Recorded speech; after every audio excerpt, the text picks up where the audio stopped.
Lens capsular flap transplantation in management of refractory macular holes.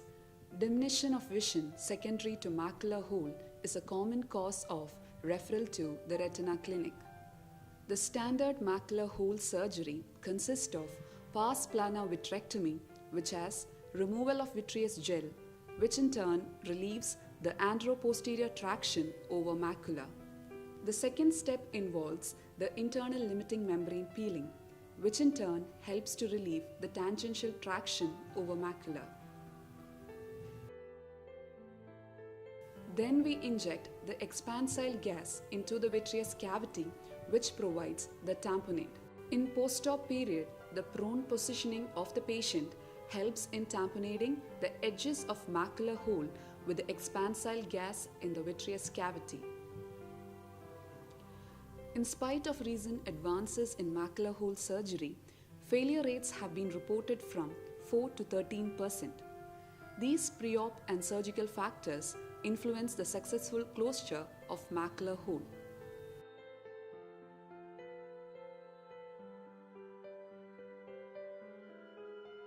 In case of failed primary surgery by conventional method, we describe the novel technique of using crystalline anterior or posterior lens capsule transplantation, which is inserted into the hole, which bridges the hole edge and facilitates hole closure. Here we present our first case of a 65-year-old female who presented with the best corrected visual acuity of 4/60 in right eye, which had an immature senile cataract, nuclear sclerosis grade 2 and a full thickness macular hole.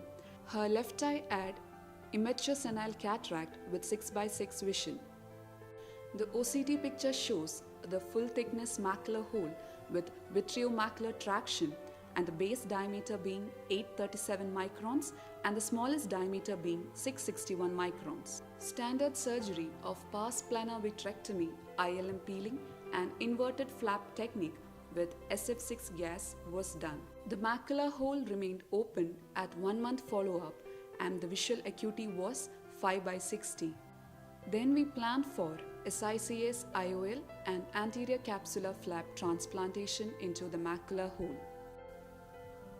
After constructing the 7 mm sclerocorneal tunnel, the anterior capsule was stained with trypan blue and continuous curvilinear capsulorhexis was done.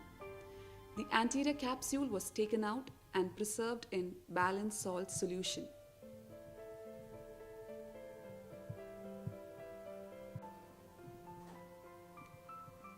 A piece of anterior capsule is trimmed to size bigger than the macular hole.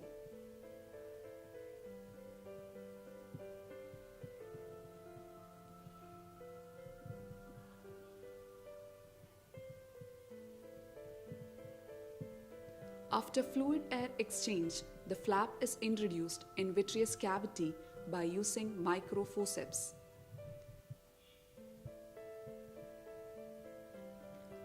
It is positioned in place by using a diathermy probe, as the tip helps in maneuverability of the flap. Intraocular pressure was kept at 30 mm mercury during the surgery.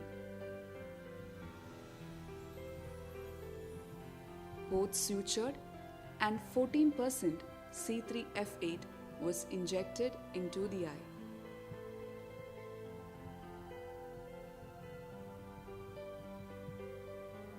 Patient was given the prone position.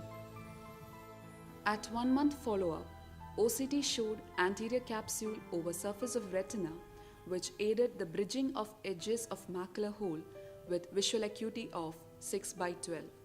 The surgery was successful as the patient maintained 6/12 vision at 1 year follow-up. Now we present our second case of posterior capsule transplantation. Here, our patient was a 68-year-old male who had a best corrected visual acuity of 6/24 in both the eyes. His right eye showed pseudophakia with full thickness macular hole. He underwent pars plana vitrectomy with internal limiting membrane peeling C3F8 gas. At 1 month follow-up, his visual acuity was 6/18 and the hole was found to be open. Then we planned for the posterior lens capsular transplantation into the macular hole with C3F8. After making ports, 1:20 intocyanin green dye is used to stain the posterior capsule. Microforceps is used to do the posterior capsular excess. The capsule is trimmed to size bigger than the macular hole. The infusion is turned off temporarily so that the jet stream doesn't displace the flap. The flap is introduced into the vitreous cavity and gently released. It was positioned in place by using the diathermy probe. We see the proper positioning of flap in macular hole area. Fluid air exchange was done. Ports were sutured by using atovicryl and 14% C3F8 was injected.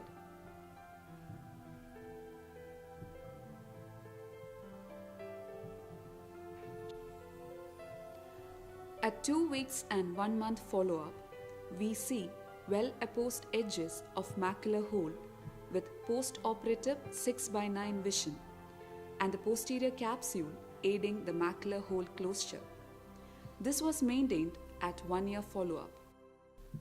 Although ILM flap also can be used in field macular hole surgery, the anterior and posterior lens capsule carries the advantage of being thicker but still pliable, has higher specific gravity, is easily available, and has good maneuverability.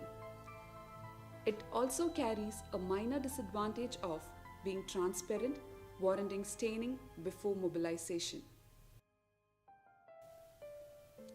To conclude, the anterior or posterior lens capsule transplant is a promising technique in management of refractory macular holes.